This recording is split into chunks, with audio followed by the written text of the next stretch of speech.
25 के तिलक हब 30 के बलम लेके जाई तौगे जानू आगे 25 के तिलक हब 30 के बलम लेके जाई तौगे जानू आगे के करम हाथ खतौली यारावा जहरावा खई तौगे जानू आगे के करम हाथ खतौली यारावा जहरावा खई तौगे जानू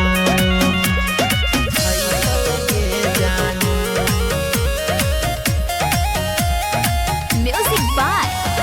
विकास राज सीतामढ़ी जहरा म्यूजिक रिकॉर्डिंग स्टूडियो सेपुरा सुनी के खबरिया हमर पढ़ गेलौ हाट गे तोर भैया कया सटोरी देखलियो तोर लागल शादी काट गे आगे संझिया ये तो भोरे बलोरावा से लेके भागी जाई तौगे जानू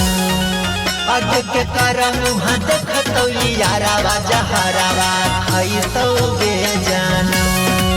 आगे के करम हाथ खतौली यारावा जहरावा खई तौगे जानू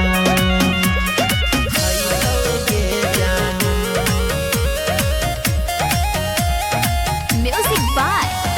विकास राज सीतामढ़ी मिक्स बाय विकास बिहारी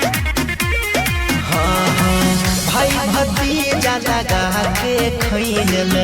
प्रिया का शाम गे कैसे दोसरा नाम रचबे